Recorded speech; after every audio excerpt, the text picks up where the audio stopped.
তোমাকে সে 10,000 টাকা দিবে। অনেকে এসেছিল তখন, আমার চাচি গিয়ে আমাকে ধরলো, আমার আরেকটা ভাই এসে আমাকে ধরলো, তো আমি ভাইকে ধরে চিৎকার করে করে কান্না করছিলাম। বাট আমার আম্মুর একটু কান্না করেনি, আমার আম্মু চুপ হয়ে বসে আমাকে বলতেছে যে এভাবে কান্না করার যে আমার মা কেন অন্যদের মতো না, অন্য মায়েরা তো এত ভালো, তার বাচ্চাদেরকে এত কেয়ার করে, বাচ্চাদেরকে আগলে রাখে, এবং একটা মায়ের কাছে তো বাচ্চা সবচেয়ে সেফ থাকা উচিত, যেটা আমি ছিলাম না।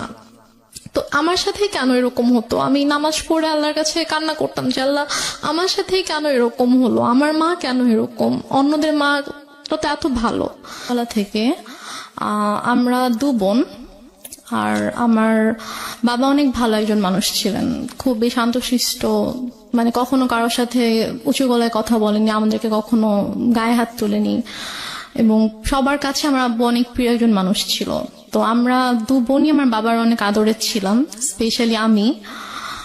ছোটবেলায় যখন আমার 2.5 বছর বয়স, তখন আমার বাবার অনেক বড় একটা অ্যাক্সিডেন্ট হয়।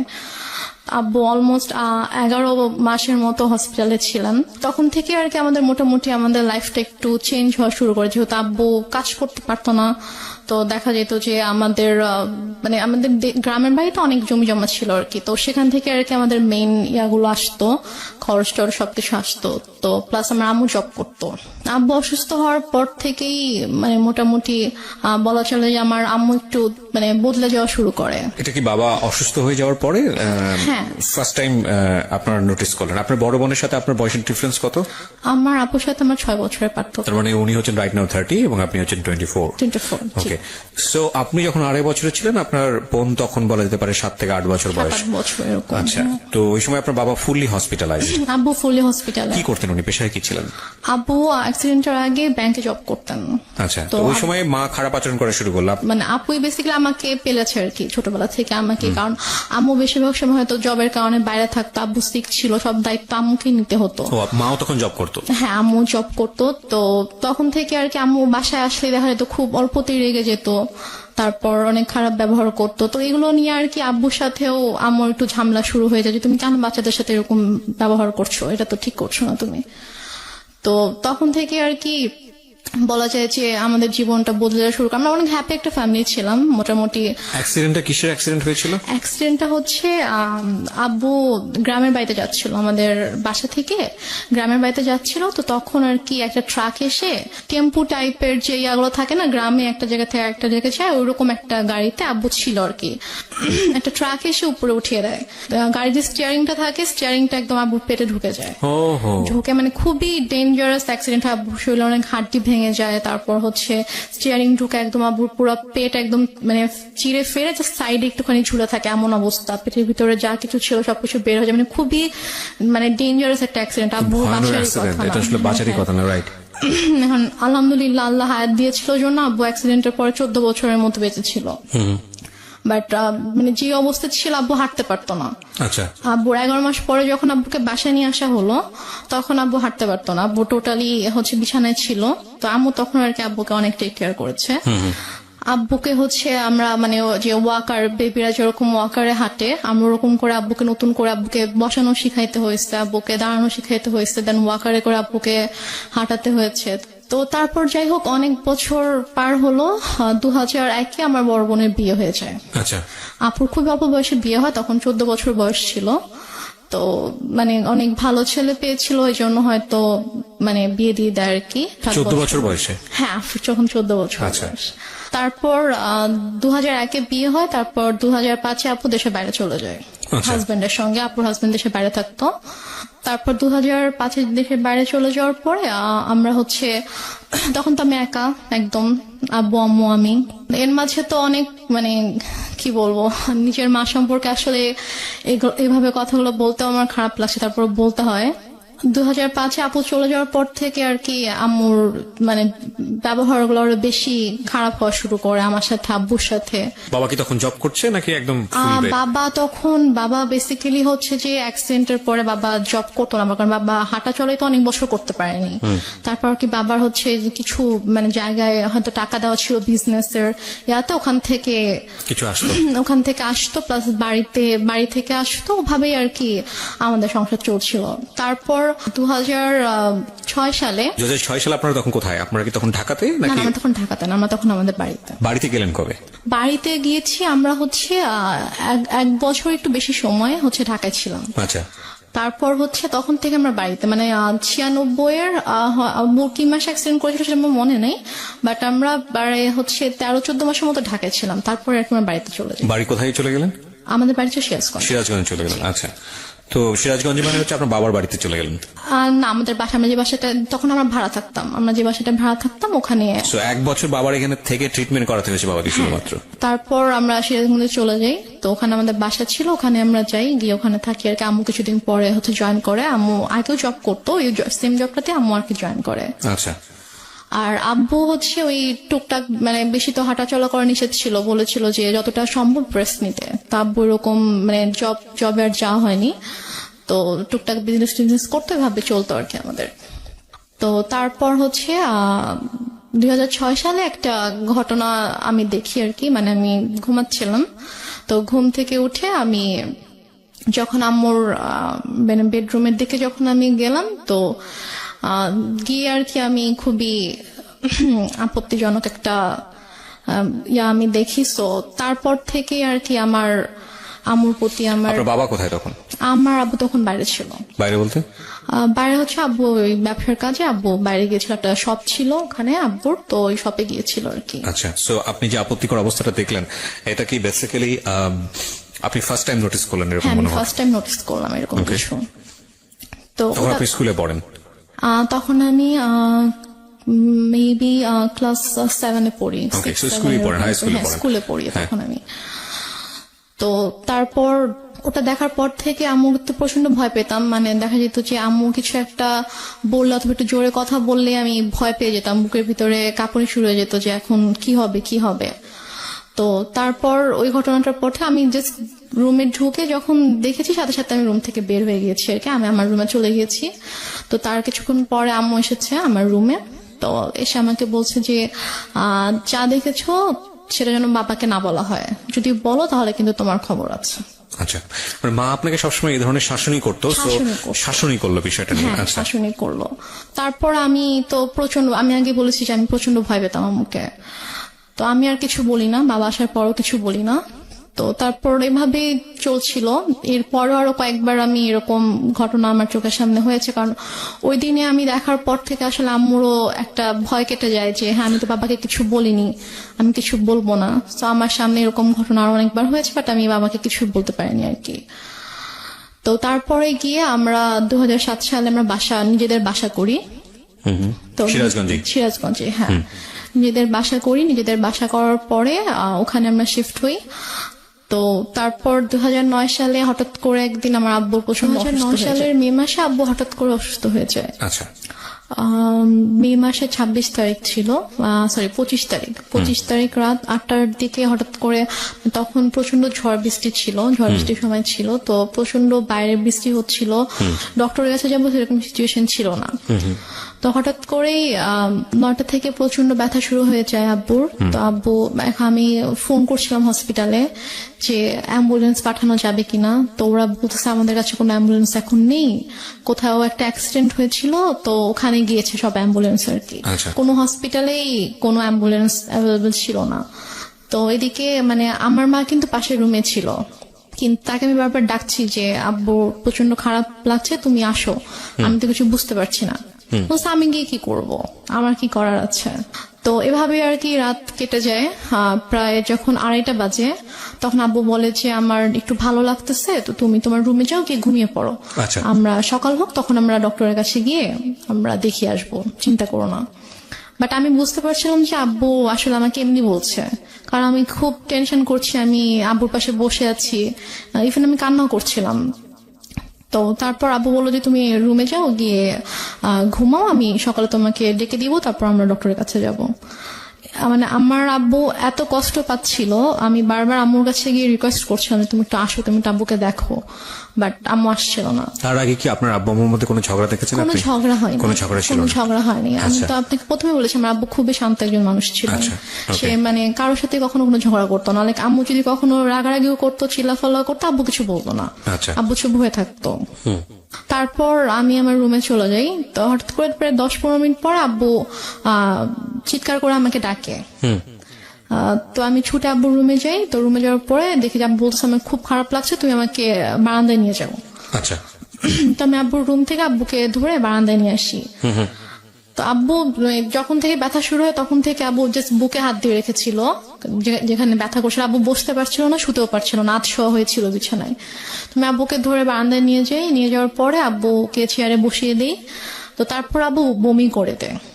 তো বমি হচ্ছিল, তো মানে তখন আমি কান্না করতে করতে আম্মুর কাছে যাই যে আম্মু আসো, আব্বু তো বমি করছে। মরে যাক, আমার কি, আমি পারবো না যেতে, আমাকে ডাকবা না। এটা আপনার মা বলে? আমার মা বলে। আচ্ছা। তখন আমি খুব কষ্ট পাই, কারণ মার্চে আমি বাবার খুব কাছে ছিলাম, বাবাকে প্রচন্ড ভালোবাসতাম। এখানে একটা বিষয় বলি প্রিয় শ্রোতা, আমি বারবারই বলছি, আজকে যে ধরনের ডিসক্লেমার আমরা দিয়েছি সেই ডিসক্লেমারের জায়গায় আমার আরো বেশ কয়েকটা কথা বলার আছে আজকের অনুষ্ঠানে। আজকেই ওর যে গল্পটা, সেই গল্পের পুরোটা জুড়েই থাকবে ওর মাকে নিয়ে বলা অনেক কষ্টজনক অনেক কথাবার্তা। আমাদের সমাজে কিংবা আমাদের পুরো পৃথিবীতে যদি বলি, মা হচ্ছেন এমন একটি ক্যারেক্টার, মা হচ্ছেন এমন একটি স্বর্গীয় গিফট সন্তানের জন্য, যেখানে কোনো লজিকই খাটে না। মা যা মা তাই, এখানে অন্য কোনো কিছু বলার সুযোগ নেই। সুতরাং আজকের এই পার্টিকুলার বিষয়কে কেন্দ্র করে আপনি আইদার পজিটিভ আইদার নেগেটিভ কোনো কিছুই ভাববেন না মার এই বিষয়টাকে নিয়ে। আমি বারবার আপনাদেরকে সতর্ক করছি। আপনারা বরং ভাবুন এটা, যে একটা মেয়ে পরিবারে এই ধরনের পরিবেশের মধ্যে বড় হয়ে সে আজকে কোথায় দাঁড়িয়ে আছে, কিভাবে ফাইট করছে। কারণ এই পার্টিকুলার একটা মাকে দিয়ে সমাজের অন্য সকল মাকে চিন্তা করার কোনো সুযোগ নেই। চিন্তা করতে গেলে আপনার এই গল্পটাকে ফেক মনে হবে, এক। আর 2 নম্বর যেটা, সেটা হচ্ছে আপনি চিন্তা করতে গেলে ভয়ানক রকমের কষ্ট পাবেন। তবে হ্যাঁ, আমি ডেফিনেটলি শিওর যে আজকের এই গল্প শুনে অনেকেই হয়তো বা তার নিজের জীবনের গল্পটা খুঁজে পাবেন। কারণ এই ধরনের বিষয়গুলো মিডিয়াতে এত বড় হাইলাইট করা, এত বড় স্পেস দিয়ে মানুষকে সচেতন করা, মানুষকে ইন্সপায়ার করা, এটা আসলে রেডিওতেই ফার্স্ট হয়েছে। সো সেই জায়গা থেকে আমাদের জন্য এটা অনেক বড় একটা চ্যালেঞ্জ। আমি বারবার ইন্টারাপ্ট করছি আপনাদেরকে এই একটা জিনিস বোঝানোর জন্য, গল্পের ক্যারেক্টারের কোনো পার্টিকুলার বিষয় যেটা আপনার মধ্যে নেগেটিভ কনসিকুয়েন্স তৈরি করে, ওটাকে ফোকাস না করে বরং এই মেয়েটার স্ট্রাগলটাকে ফোকাস করবেন প্লিজ। ওকে, হ্যাঁ। তারপর আমি মাকে ডাকতে চাইনি। তো তারপর আব্বু পরপর 3 বার বমি করেছে। তো বমি করার পরে তারপর আব্বুকে নিয়ে আবার রুমে নিয়ে গিয়ে বিছানায় শুয়ে দিলাম। তারপর আব্বু আমাকে মানে হাত জোর করে মানে আমাকে বলছে যে আমাকে মাফ করে দিও। আমি বলছি তুমি এভাবে কেন কথা বলছো?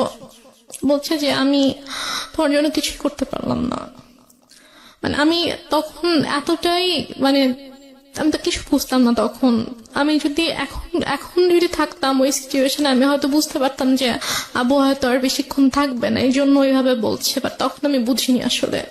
বলছে এভাবে কথা বলো না বাবা, তুমি ঠিক হয়ে যাবা, ভাই আসবে একটু পরে, তোমাকে হসপিটালে নিয়ে যাবো, তুমি ঠিক হয়ে যাবা, কিছু হবে না। তো তারপর ভাইয়া 5টার দিকে, ভাইয়া মেবি 4টার দিকে বাসা থেকে বের হয়। ওর বাসা থেকে তখন ঝড় বৃষ্টি থেমে গেছে, বাট স্টিল কোথাও অ্যাম্বুলেন্স নেই। তো ভাইয়া হেঁটে হেঁটে রাত 4টায় স্বাভাবিকভাবে একটা ছোট শহরে। ভাইয়াটা কোন ভাইয়া ছিল? ভাইয়া ওই যে আমি বললাম যে একটা কাজিনকে ফোন করছিলাম রাত থেকে। 4টা মানে কি ভোর 4টা? ভোর 4টা, হ্যাঁ। তো ভোর 4টায় ভাইয়া বাসা থেকে বের হয়ে যায়, হচ্ছে হসপিটালে যায়, সে কোনোভাবে কোনো অ্যাম্বুলেন্স ম্যানেজ হয় কিনা। এই সময়ের মধ্যে মা আসেনি রুমে? মা একবারও আসেনি। আচ্ছা। পরে একটা রিক্সায় আমি উঠি, আর একটা রিক্সায় বাবাকে নিয়ে ভাইয়া উঠে আব্বুকে হসপিটালে নিয়ে যাই। তো নিয়ে যাওয়ার পরে ওখানকার ডক্টররা চেক করার পরে বলছে যে একটা মাইনর স্ট্রোক হয়েছে। আচ্ছা। বাট যদি সময় মতো আনতে পারতাম হয়তো অবস্থা এখন খুবই মানে একটু ক্রিটিক্যাল হয়ে গেছে। আমরা দেখছি, হ্যাঁ আমরা দেখছি, বাট যদি রাতে আনতে পারতেন। জিজ্ঞেস করেছে যে কখন থেকে এরকম হচ্ছে, তো যখন আমি ডিটেল বললাম ডক্টরকে তখন বলছে যে রাতে আনা উচিত ছিল। তো বললাম আসলে রাতে এরকম সিচুয়েশন ছিল না যে আমি হসপিটালে নিয়ে আসবো আব্বুকে। তো তারপর ইসিজি করা হলো, সব চেক আপ করা হলো, আব্বুকে আব্বু সারা রাত তো ঘুমায়নি, তো আব্বুকে ঘুমের ইঞ্জেকশন দেওয়া হলো ঘুমানোর জন্য। তো 6:30টার দিকে আমি আম্মুকে ফোন করলাম, আব্বুর ফোনটা আমার কাছে ছিল। তো আমি আম্মুকে ফোন করলাম যে আম্মু এই ঘটনা, আব্বুর তো স্ট্রোক হয়েছে, তো ডক্টর এটা বলেছে। তো বলতেছে যে তুমি আমাকে কেন ফোন দিয়েছো, তোমার বাবা তুমি দেখো, আমাকে কেন বারবার ফোন দিয়ে বলতেছো। বলছে যে আম্মু আমি একা একা এখানে কি করব, তুমি আসবা না? বলতেছে যে না আমি আসতে পারবো না। এখন টাকা পয়সার একটা ব্যাপার ছিল, কারণ আমি আসার সময় তো আমি কোনো টাকা পয়সা নিয়ে আসিনি। ভাইয়া আর কি হসপিটাল মেডিসিন টেডিসিন যা কিছু লেগেছে ভাইয়া এনেছে। তো তারপর আমি আমাকে বললাম যে আমার তো টাকা লাগবে, হসপিটালে তো টাকা লাগবে, তো টাকা লাগবে, তুমি তোর বাবাকে বলো কোথায় টাকা রেখেছে এসে নিয়ে যাও, আমি কিছু জানি না, আমাকে আর ফোন দিবা, আমাকে বিরক্ত করবা না। তো তারপর আমি আর মাকে ফোন দিই না, আমি আমার চাচুকে ফোন দিই। আমার ছোট চাচু আমাদের বাসা থেকে 15 মিনিটের দূরত্বে থাকতো। তো চাচুকে ফোন দিয়ে বলি যে চাচু আব্বু তো এরকম হসপিটালে, তো আপনি আসেন। সে বলে যে আমি মাত্র ঘুম থেকে উঠেছি, আমার অফিস আছে, আমি এখন আসতে পারবো। তো তারপরে আর কি ডক্টররা হচ্ছে আব্বুকে কেবিনে শিফট করলো, ফার্স্টে তো ইমার্জেন্সিতে ছিল। তারপর কেবিনে শিফট করার পরে আমি আবার প্রায় মনে হয় 8টার দিকে আম্মুকে ফোন করি, তুমি কি একটু স্যুপ অথবা রুটি সবজি একটু বানাতে পারবা আব্বুর জন্য? বলে কেন, আমি কেন বানাবো, তোমার দরকার থাকলে তুমি সে পানি নিয়ে যাও। কোন ক্লাসে পড়েন তখন আপনি? আমি তখন ক্লাস 9-এ পড়ি। ক্লাস 9-এ, ওকে। তো কি মনে করে আম্মু আবার প্রায় আধা ঘন্টা পরে ফোন দিয়েছে, ফোন দিয়ে বলছে যে একটু পরে তো বুয়া আসবে, তো বুয়া আসলে আমি বুয়াকে দিয়ে নাস্তা বানিয়ে পাঠিয়ে দিব। তো বললাম আচ্ছা ঠিক আছে। বুয়া আসছে পরে, হয়তো বুয়াকে দিয়ে নাস্তা বানিয়ে আম্মু নিজে এসেছে 9:30টার দিকে। এসে বলতেছে যে এই যে নাস্তা দিলাম, এখন আমি যাচ্ছি, আমাকে আর বিরক্ত করবা না, আমাকে আর ফোন দিবা না, কি করার তুমি করো, তোমার বাবার ড্রয়ারে টাকা আছে ওখান থেকে নিয়ে তুমি খরচ করো, আমাকে বিরক্ত করো না তুমি। তারপর ডক্টর বললো যে আব্বুর মোটামুটি অবস্থা ভালো, মানে স্টিল কিন্তু স্যালাইন চলছে। তারপর বললো যে এখন মোটামুটি ভালো আছে। তো আরেকটা কথা বলে রেখে, হসপিটালটা ছিল হচ্ছে আমার চাচির ভাইয়ের আর কি। আচ্ছা। তো ওই আঙ্কেল এসে বললো যে সেই হিসাবে আব্বুর আর কি একটু এক্সট্রা কেয়ার হচ্ছিল। তো তারপর আড়াইটার দিকে ডক্টর এসে বললো যে এখন মোটামুটি ঠিক আছে, কোনো রিস্ক নেই। তো উনি ঘুমানোর তো ইঞ্জেকশন দেওয়া হয়েছিল, তো উনি ঘুমালে উনি বেটার ফিল করবে, আপনারা ওনাকে বেশি বিরক্ত করেন না, এটা বলছে আর কি। তো বলার পরে তো আম্মু বললো যে ঠিক আছে, আমি তো সারাদিন ছিলাম, আমি এখন চলে যাই, তুমি থাকো। আমার সাথে আমার একটা ভাগিনা ছিল, মানে ও আর আমি সেম এজেরই ছিলাম। তো আমি আর ও হসপিটালে ছিলাম, তো আম্মু চলে গেল। যাওয়ার পরে আমাকে আম্মু বাসায় চলে যাওয়ার, হসপিটাল থেকে আমাদের বাসার দূরত্ব ছিল 5-6 মিনিট, রিক্সায় করে 5-6 মিনিট দূরত্ব ছিল। তো তারপর আম্মু বাসায় গিয়ে আমাকে ফোন দিয়েছে, ফোন দিয়ে বলছে তুমি বাসায় আসো, তুমি আমার যে ইয়াটা ছিল, নাম ছিল মধু, বলছে তুমি আর মধু বাসায় আসো। তো আমি বলছি বাসায় কেন যাবো, আব্বু তো একা থাকবে। তো বলছে যে সমস্যা নেই, তুমি আসো, তোমার বড় খালামণি যাচ্ছে। আচ্ছা। তো আমি বললাম যে বড় খালামণি কেন আসবে, বড় খালামণিকে দেখলে তো আব্বু রেগে যাবে। মানে আমার বড় খালামণির সাথে আব্বুর একটু সমস্যা ছিল। আচ্ছা। সমস্যা ছিল বলতে যে মানে বড় খালামণির মানে বিহেভিয়ারের জন্য আব্বু বড় খালামণিকে পছন্দ করতো, এটা অ্যাভয়েড করতো আর কি। আচ্ছা।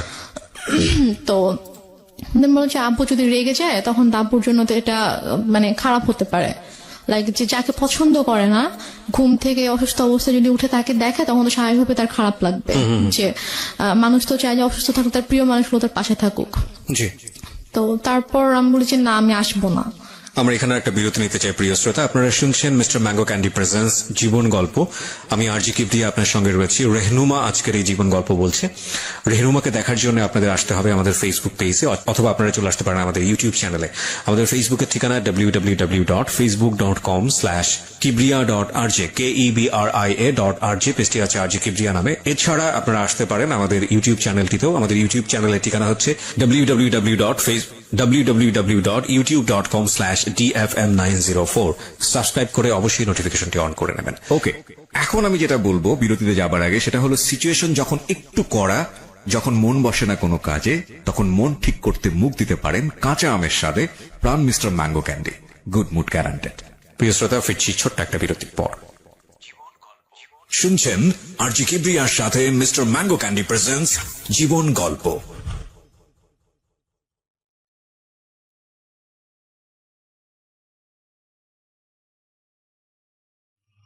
love, hate, challenge, motivation, lies, truth, impossible, virtue, morality, something beyond entertainment.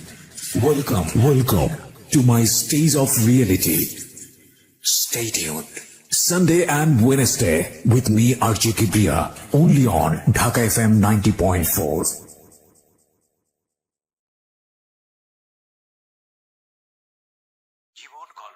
শুনছেন আরজি কিবরিয়ার সাথে মিস্টার ম্যাঙ্গো ক্যান্ডি প্রেজেন্টস জীবন গল্প।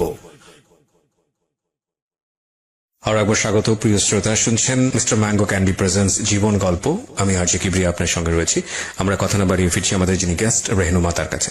হ্যাঁ রেহনুমা, তারপর কি হলো? তারপর আমাকে আম্মু মানে অনেক ফোর্স করে যে তুমি এখনই আসবা এবং তোমার চিন্তা করার কিছু নেই, তোমার বড় খালামণি আব্বুকে টেক কেয়ার করবে, তারপর তুমি বাসায় থাকবা, আমি আবার ফ্রেশ হয়ে আমি যাব হসপিটালে। আমি এর মধ্যে বড় খালামণি চলে আসে। বড় খালামণির সাথে ছিল আমাদের একটা মামা, আম্মুর কাজিন ছিল। ওনারা আসার পরে আমি বাবা ঘুমাচ্ছিল, তো আমি গিয়ে বাবার কাছে গেলাম। তো গিয়ে বাবার মাথায় হাত রেখে আমি বললাম, বাবা তুমি কি ঘুমাচ্ছ? আব্বু একটু করে চোখ খুলেছে, তো খুলে বলছে, মানে ইশারা করে বলছে যে না ঘুমাচ্ছি না। আম্মু তো আমাকে বাসায় ডেকেছে, আমি বাসায় যাচ্ছি, আমি গিয়ে চলে আসবো, বেশিক্ষণ থাকবো না, মা চলে আসবে, তুমি থাকো, আমি আসছি। তো আব্বু জাস্ট চোখ দিয়ে ইশারা করলো যে ওকে। তো দেন আব্বু একটু সাইডে ফিরে যখন ওদেরকে দেখেছে, তখন আর কি আব্বুর মানে এক্সপ্রেশনটা চেঞ্জ হয়ে গিয়েছে আর কি। তো যাই হোক, আমি তো চলে আসলাম বাসায়। এর মধ্যে আমি বাসায় আসার প্রায় 15-20 মিনিট পরে আমার খালা হচ্ছে আম্মুকে ফোন দেয়। ফোন দিয়ে বলে যে ভাইয়ের অবস্থা ভালো না, তুই তাড়াতাড়ি আয়। তা আমি শুনে বলতেছি যে আমি তো মাত্র দেখে আসলাম যে আব্বু চুপচাপ শুয়েছিল, আর ডক্টরও বলে গিয়েছে যে এখন ঠিক আছে, তো হঠাৎ করে কেন অসুস্থ হয়ে গেল? বলছি আমি জানি না, ঠিক আছে আমি গিয়ে দেখছি। আমি বললাম যে আমিও যাবো, তোকে যেতে হবে না, তুই ফ্রেশ হয়ে খেয়ে দে তারপর আয়। ওকে।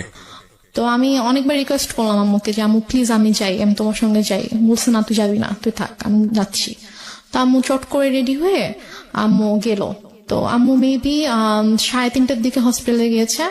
তো যাওয়ার পরে আমি ফোন দিচ্ছি, ফোন ধরছে না। আমি ফোন দিচ্ছিলাম যে কি হয়েছে, এখন কি অবস্থা, আব্বু ঠিক আছে কিনা। তো যাই হোক, আমি মাত্র খেতে বসেছিলাম আর কি। তো খেতে বসার সাথে সাথে আম্মু আমাকে ফোন দিয়েছে। ফোন দিয়ে বলছে যে ড্রয়ারে টাকা আছে, সবগুলো টাকা নিয়েই হসপিটালে আয়। আমি বলছি কেন, আব্বুর কি অবস্থা এখন? বলছে হ্যাঁ তোর আব্বুকে ঢাকা নিতে হবে, অবস্থা ভালো না, অক্সিজেন দিয়ে রাখছে, তোর আব্বুকে ঢাকা নিতে হবে, তুই টাকাগুলো নিয়ে, এখানকার তো বিল পে করতে হবে, ঢাকা গেলে টাকা লাগবে, তো তুই টাকাগুলো নিয়ে আয়। আমি আর খেতে পারলাম না। আমার এর মধ্যে আমার ভিতরে এত অস্থিরতা শুরু হয়েছে যে আমি কান্না শুরু করে দিয়েছি, যে আমার কেমন ওখানে প্রচন্ড খারাপ লাগছিল।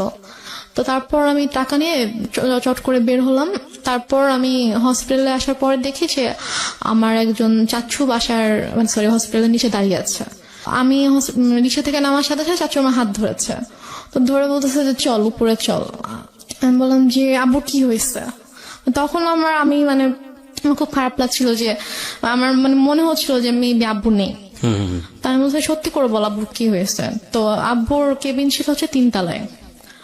তো দেন আমি গেলাম, তো চাচু পুরোটা সব আমার হাত ধরে আছে।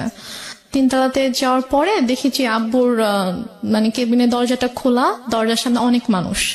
তো আমি গিয়ে চিল্লানো শুরু করছি যে হার্ট অ্যাটাক করেছে পেশেন্টের, হার্ট পেশেন্টের রুমের সামনে রুম দরজা কেন খোলা থাকবে, এত মানুষ কেন এখানে হইচই করছে, আপনার সরেন এখান থেকে, আমার আব্বুর ডিস্টার্ব হবে।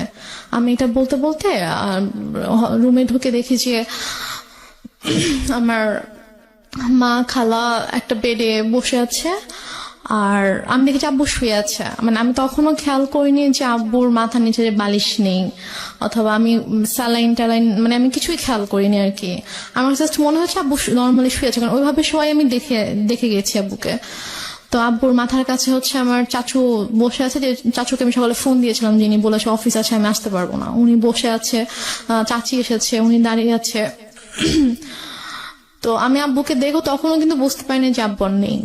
আমার বড় খালামণি হঠাৎ করে এসে আমাকে জড়িয়ে ধরে, তো জড়িয়ে ধরে আমাকে বলে যে কি একটা সর্বনাশ হয়ে গেল, তোরা তো এতিম হয়ে গেলি। মানে উনি খুব জোরে চিৎকার করে করে কান্না করছে, আর উনি ভাবে বিলাপ করে করে বলছে কি সর্বনাশ হয়ে গেল, তোরা এতিম হয়ে গেলে এখন তোদের কি হবে।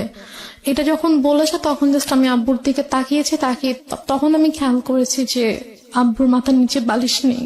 তো আমি নর্মালি আমি আর আমার আব্বু মানে মৃত মানুষকে ভয় পেতাম আর কি। মানে লাইক আমাদের বাসার আশেপাশে বাসায় যদি কেউ মারা যেত, আমার আব্বু ওই বাসার সামনে দিয়ে 40 দিন যেতাম না। মানে আমাদের একটা ধারণা ছিল যে মানুষ মরে গেলে মেবি ভূত হয়ে যায়, তারা এসে ভয় দেখাবে। মানে আব্বুর ওই ভীতিটা ছিল, আমার ওই ভীতিটা ছিল। আমরা ওই দিক দিয়ে না গিয়ে অনেকখানি ঘুরে যেতাম। তো বাট তখন আমার কোনো মানে আমার মধ্যে কোনো ওই ভয়টা অথবা ওরকম কিছুই নেই। আমি আব্বুর কাছে গিয়ে আমি আব্বুকে এভাবে ধাক্কা দিচ্ছিলাম যে আব্বু কি হয়েছে তোমার, তুমি উঠো তুমি। তো আমার অনেকে এসেছিল তখন, আমার চাচি গিয়ে আমাকে ধরলো, আমার আরেকটা ভাই এসে আমাকে ধরলো। তো আমি ভাইকে ধরে চিৎকার করে করে কান্না করছিলাম। বাট আমার আম্মুর একটু কান্না করেনি। আমার আম্মু চুপ হয়ে বসে আমাকে বলতেছে যে এভাবে কান্না করার কি আছে। Are you sure? আমাকে বলতেছে, আমি যখন আমাকে বসাই দিছে আম্মুর পাশে, আমাকে বসাই দিছে আমার ভাইয়া, তো বলতেছে যে এভাবে কান্না করতেছো কেন, এভাবে কান্না করার কি আছে, টাকা আনছো টাকা দাও। আমি জাস্ট অবাক হয়ে তাকিয়েছিলাম যে মানে সামনের বেডে আব্বু এভাবে পড়ে আছে আর সে আমার সাথে এভাবে কথা বলছে। তারপর আমি অনেকক্ষণ চুপ করে বসেছিলাম। আমার সাথে ব্যাগ ছিল, নিজে আম্মু ব্যাগটা নিল, নিয়ে যে ভাইয়াটা সকালে আব্বুকে হসপিটালে নিয়ে আসছে ওকে বললো যে যা গিয়ে বিল পে করে হসপিটালে ঝামেলা শেষ করে একটা অ্যাম্বুলেন্স ঠিক কর, নিয়ে যেতে হবে। তো এর মাঝে আমার আপু ফোন করছে, আপু ঘুমায় ছিল। তো ঘুম থেকে উঠতে পরে ভাইয়া যখন বলছে যে আব্বু অসুস্থ হসপিটালে, তুমি আমাকে ফোন করো। আমার পাশে বসে ফোন ধরে বলতেছে যে তোমার আব্বুকে ঢাকায় নিয়ে যাচ্ছি আমরা। না, সেটা হয়তো আপনি ইজিলি ব্যাক করতে পারেন, সেই জন্যই সে বলেছে, পরে হয়তো সময় নিয়ে বলবে। আমি বলি এটা কেন বলেছে, আমি শুনলে বুঝতে পারবেন। তো তারপর হসপিটালে আমিও গেলাম ভাইয়ার সাথে ফর্মালিটিস করতে। তো ও টাকা পে করার পরে তো ওদের আব্বুর যেটা ফাইল ছিল, হচ্ছে সকাল থেকে হচ্ছে যে টেস্ট গুলো হয়েছে, প্রেসক্রিপশন, এগুলোর একটা ফাইল থাকে। তো প্লাস হচ্ছে দুপুরে হচ্ছে ডক্টর রেফার করে দিয়েছিল ঢাকায় যে হসপিটাল ডক্টরের কাছে, মানে সব পেপারস এর যে একটা ফাইল ছিল। তো হসপিটাল থেকে নর্মালি বিল পে করার পর ওই ফাইলটা তো দিবে। তো ভাইয়া যখন জিজ্ঞেস করেছে যে ফাইল কোথায়, তখন বলছে যে ফাইল তো এসে নিয়ে গিয়েছে। বলছে যে ফাইল কে নিয়ে গেছে, আমরা তো কেউ ফাইল নেইনি।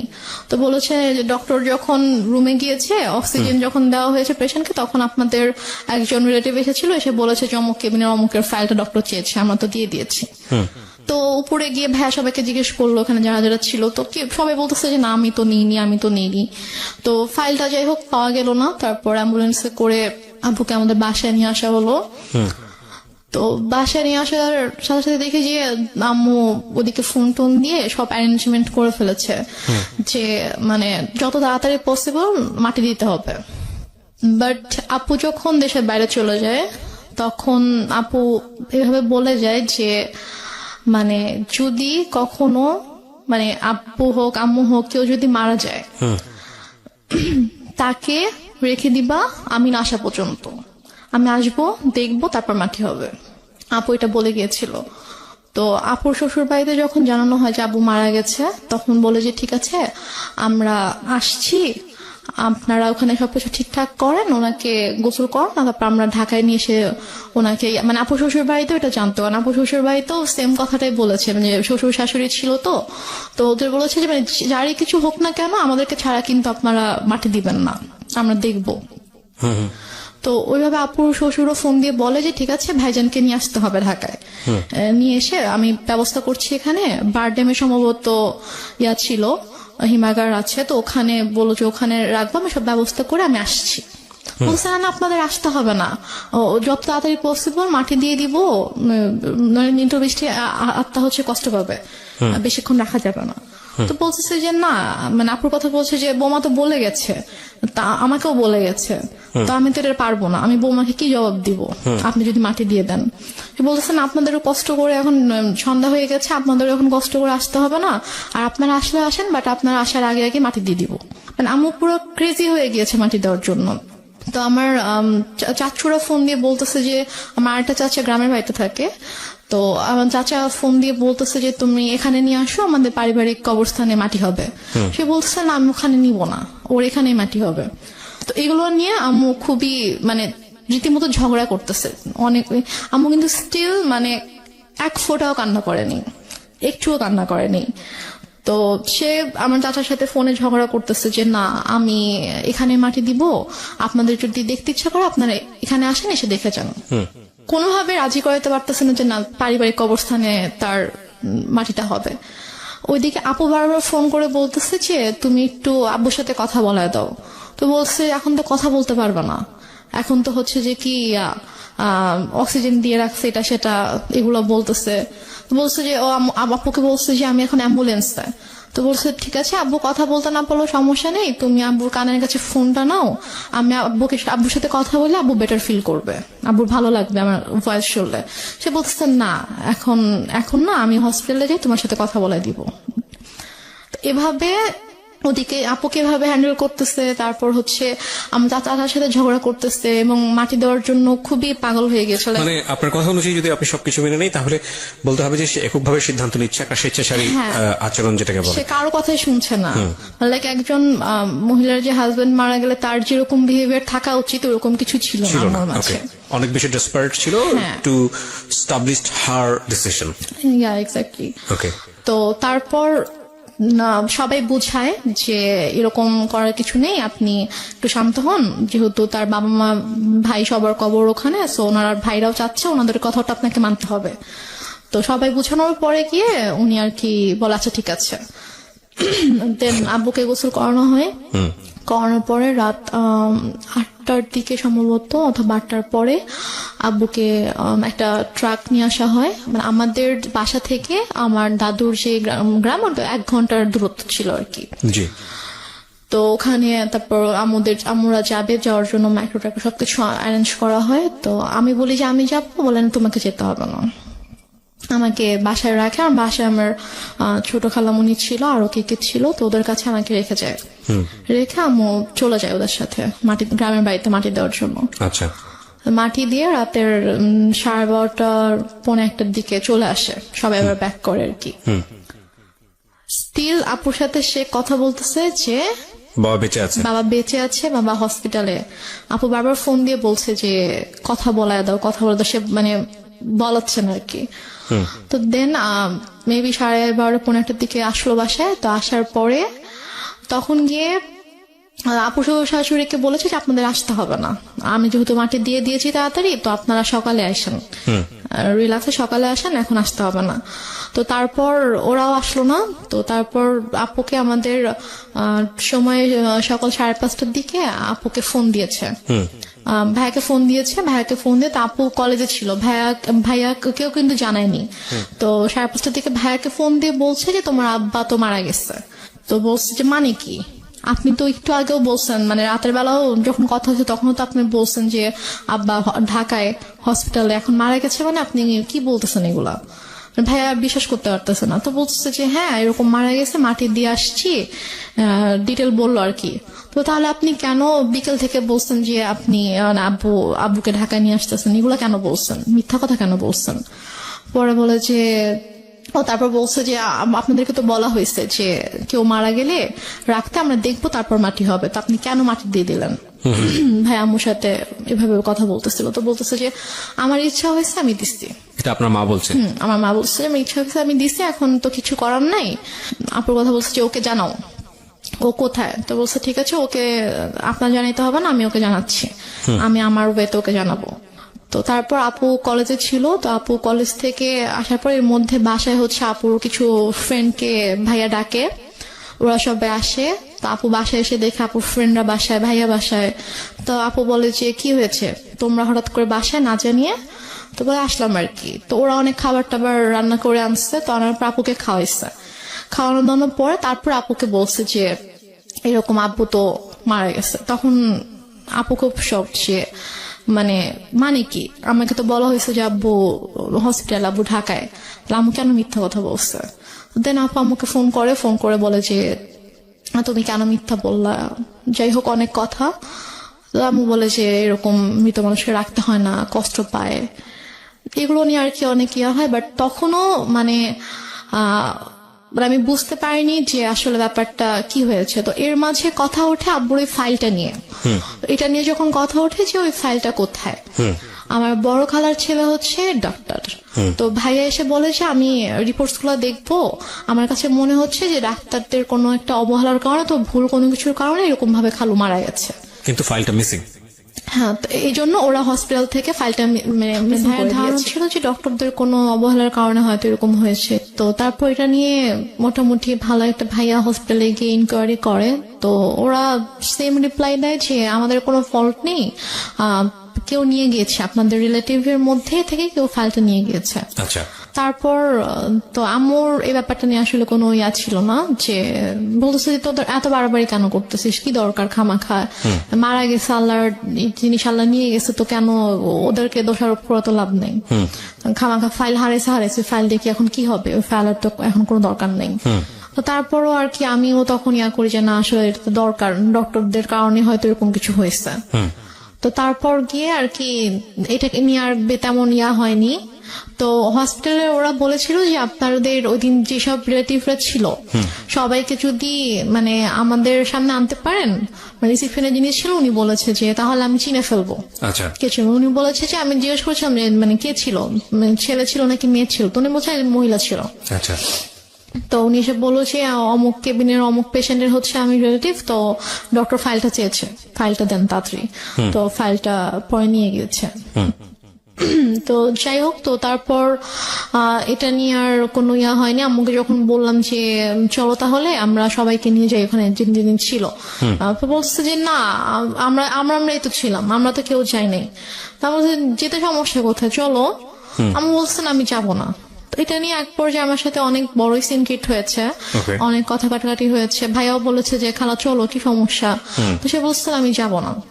তো ওই হসপিটালে মূলত ছিল যে আমাদের ফ্যামিলি ডক্টর যেটা থাকে, তো ডক্টর এখানকার ছিল, আমাদের কিছু হইলে আমরা ওই হসপিটালতে যেতাম আর কি। তো তারপর থেকে আমার ওই হসপিটালে যায় না।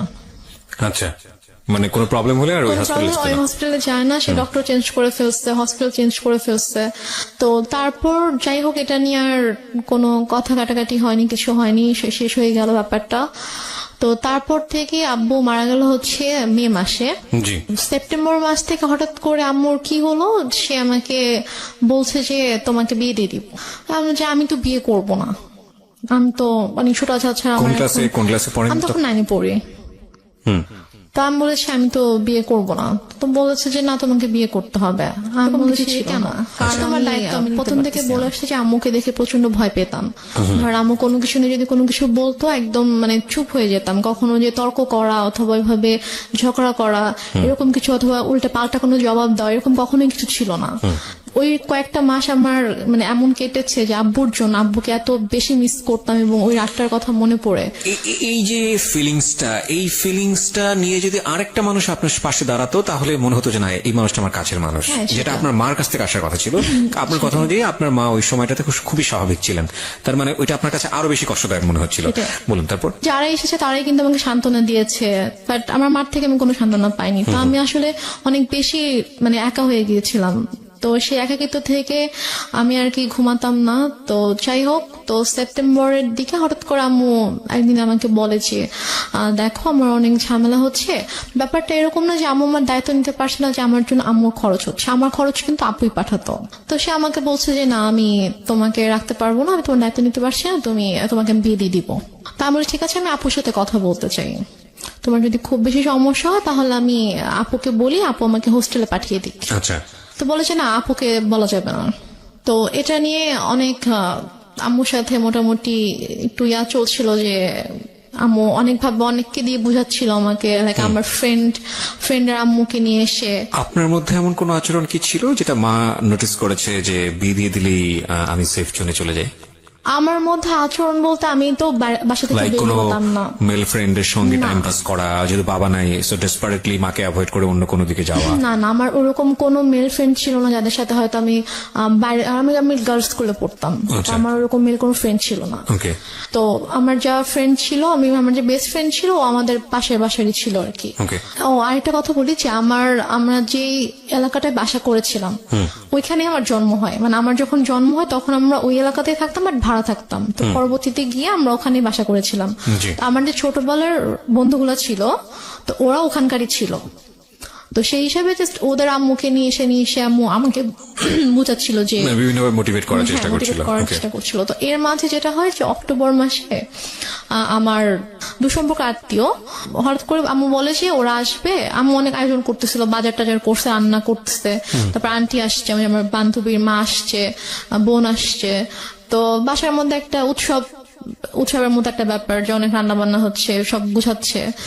তো আমি তখনও বুঝতে পারিনি যে গেস্ট গুলা কারা অথবা কেন আসছে, মানে আপনাকে দেখতে আসছিল। Okay. এক্স্যাক্টলি। তো তারপর তারা আসলো, আসার পরে আমাকে তাদের সামনে, আমি তো যাবোই না, কোনোভাবেই যাব না, আমাকে জোর করে নিয়ে গেল।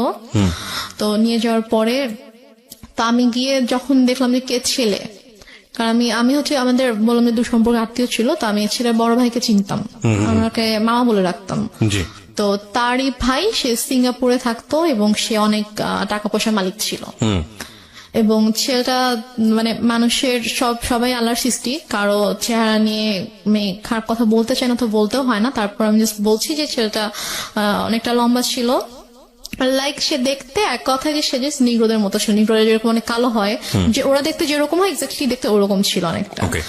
তো আমি জাস্ট গেলাম, যাওয়ার পরে আমি যখন দেখলাম, তো দেখে আমি সাথে সাথে তো আমি রুম থেকে চলে আসছি। ওকে।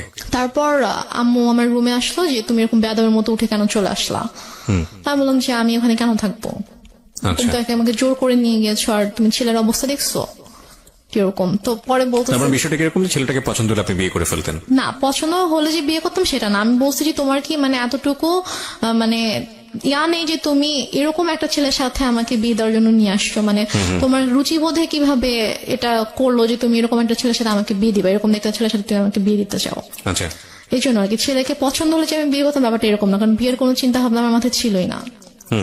তো তারপর তো আমি ওখানে আর গেলাম না, ওদের সামনে আর গেলাম না, অনেক ফোর্স করলো। দেন ওরা বিকেলে চলে গেল। তো যাওয়ার পরে আমাকে ওই আমার আন্টি তারপর আম্মু সবাই মিলে বুঝাচ্ছে যে সোনার চামচ হচ্ছে বাঁকা হলেও ভালো, ছেলে না হয় দেখতে একটু খারাপ, বাট স্টাবলিশড একটা ছেলে, সিঙ্গাপুরে অনেক কিছু করেছে, তার অনেক টাকা পয়সা, তো সমস্যা কি। ওকে। ছেলে বয়স অনেক বেশি ছিল, 40 আপ ছিল। আপনি তখন ক্লাস 9 এ আমি পড়েন? তখন ক্লাস 9 এ পড়ি। মানে 14 থেকে 15 বছর বয়স সর্বোচ্চ। তো তারপর গিয়ে যাই হোক, এটা নিয়ে আমি বললাম যে আমি কোনোভাবেই বিয়ে করবো না, আমি আমাকে আপুর সাথে কথা বলতে দাও, আমি এখান থেকে চলে যাবো, আমি তোমার কাছে থাকবো না। কিন্তু আম্মুর সাথে আমার একটু মানে আরো বেশি আর কি দৌড় সৃষ্টি হয়ে যায়, একটু ঝামেলা হতে থাকে যে কেন বিয়ে করবি না, বিয়ে নিয়ে আম্মু খুবই আর কি ফোর্স শুরু করে। তো এক পর্যায়ে যেটা হয় যে একদিন আম্মু মানে হাত কেটে ফেলে আর কি, মানে ছুরি দিয়ে হাত কেটে ফেলে, মানে আপনার এই বিয়ের ব্যাপারটা নিয়ে জিদ করে? হ্যাঁ, যে বিয়ে করবি না, এটা নিয়ে সিঙ্গেট করে, তুই যদি বিয়ে না করিস আমি সুইসাইড করবো, আমি মারা যাবো। আচ্ছা। তো আম্মু হাত কেটে ফেলে। তো ওই দিন আর কি আমি খুব ভয় পেয়ে যাই, ভয় পেয়ে বলে আচ্ছা ঠিক আছে আমি বিয়ে করব। তো তারপর আম্মু আবার ছেলে দেখতে শুরু করে। তো এর মাঝে আমার একটা বান্ধবীর হচ্ছে কাজিন, তো তার সাথে আমার দেখা হয়েছিল। তো সে আমাকে পছন্দ করতো, তো সে আমাকে বলেছিল, আমার বান্ধবীর মাধ্যমে সে আমাকে বলেছিল। তো তার বাট আমি ওরকম কিছুতে যাইনি। তো সে শুনতে পায় আমার বান্ধবীর কাছ থেকে যে আমার বিয়ে নিয়ে কথা হচ্ছে। তো সে আর কি আমার বাসায় প্রপোজাল পাঠায়, আমার কাছে প্রপোজাল নিয়ে আসে তার ফ্যামিলির মাধ্যমে। তো তারপর আমি বলে যে এই ছেলেকে বিয়ে করবি, এই ছেলেকে বিয়ে কর, সবকিছু তো ঠিকঠাক আছে, ছেলে দেখতে শুনতেও ভালো আছে, সবকিছু ঠিক আছে, এই ছেলেকে বিয়ে কর, এটা নিয়ে ঝামেলা করিস না। আমি বলে আচ্ছা ঠিক আছে। তারপর ওই ছেলেটার সাথে আমার 2009 সালের নভেম্বর মাসে বিয়ে হয়। মানে এই ছেলেটা অ্যারেঞ্জ ম্যারেজই ছিল। অ্যারেঞ্জ ম্যারেজ ছিল, হ্যাঁ। কি করতো ছেলেটা? তখন হচ্ছে মানে ওদের ফ্যামিলি বিজনেস ছিল। এমনি এডুকেশন ওই সময়টা তোর? ও বিবিএ কমপ্লিট করেছিল। ওকে, আপনি ক্লাস 9-এ পড়েন? হ্যাঁ। ছেলেটাই বা আপনাকে বিয়ে করলো কেন, রাজি হলো কেন? I don't know. সে আমাকে পছন্দ করতো, ইভেন আমার আগে থেকেই পছন্দ করতো? আগে থেকে পছন্দ করতো। তো আমাকে আমার বান্ধবীর মাধ্যমে বলেছিল যে ওকে আমার অনেক ভালো লাগে। তো আমার ফ্রেন্ড আমাকে বলেছিল যে ভাইয়া দত্তকে পছন্দ করে, তো মানে রিলেশনশিপে যাবি কিনা অথবা এরকম আমাকে বলেছিল। তা আমি বলেছি না, আমি এরকম কোনো কিছুতে যাব না। তো তারপর আর কি সে এবং মানে মাঝে মাঝে হয়তো আমার ফ্রেন্ডের ফোনের মাধ্যমে তার সাথে আমার কয়েকবার কথা হয়েছিল, যে আবু মারা যাওয়ার পরে আর কি, যে ভাইয়া তোর সাথে কথা বলতে চেয়েছে। তো তারপর কথা হয়েছে, তো সে আমাকে অনেক পছন্দ করতো। আমারও ভালো লাগতো, আমারও যে ভালো লাগতো না সেটা না, কিন্তু আমি আসলে এরকম ভাবে কোনো রিলেশনে যাওয়ানোর মতো অবস্থা ছিলাম না আর কি। তো যাই হোক, নভেম্বরের 28 তারিখে আমার বিয়ে হয়ে যায়। তারপর আমি ঢাকায় চলে আসি, ওরা সবাই ঢাকায় থাকতো। হাজবেন্ডের নাম কি ছিল? ওর নাম ছিল শাহেদ। শাহেদ। তো তারপরে আমরা ঢাকায় চলে আসার পরে আর কি আমি ওদের ফ্যামিলি সবাই ছোট ছিলাম, মানে হচ্ছে ওর যে বড় বোনের, ওরা 3 ভাই 2 বোন ছিল। তো ওর বড় বোনের যে মেয়ে, ও আমার বড় ছিল, মানে আমাদের বাসায় সবার ছোট, সেই হিসেবে আমাকে সবাই খুব আদর করতো। আচ্ছা। তো ওরা মোটামুটি জয়েন্ট ফ্যামিলি ছিল, মানে বাবা মা, ওর বড় ভাই ভাবি, তাদের বেবি, প্লাস ও আমি। আমরা তো ফার্স্টে আমি ও বাসায় আসার পরে ওর ভাই যেটা করে যে ওর মা একটু অন্যরকম ছিল, মানে ফার্স্টে সে আমাকে ওইভাবে একসেপ্ট করতে পারেনি যে ছেলের পছন্দে বিয়ে করেছে, মানে ছেলে মানে উনি আর কি বিয়ের একটু বিপক্ষে ছিল, যে উনি চায়নি যে ও আমাকে বিয়ে করুক, যে তুমি এমনি হুটহাট করে একটা মেয়েকে কিভাবে বিয়ে করতে চাও, তুমি বিয়ে করো না। তো বড় বলেছেন আমি বিয়ে করবো, আমার মেয়েটাকে ভালো লাগে, আমি বিয়ে করবো। তো এই জন্য আর কি উনি একটু আমার সাথে একটু অন্যরকম ছিল। তো তারপর যেটা হয় সেটা হচ্ছে যে ওর সবার ডিসিশন অনুযায়ী যে তোমরা কিছুদিন আলাদা থাকো। আলাদা থাকার পরে মাঝে মাঝে আম্মুর সাথে ওর দেখা হোক, ওর সম্পর্কটা একটু ইজি হোক, তারপরে তোমরা এসো।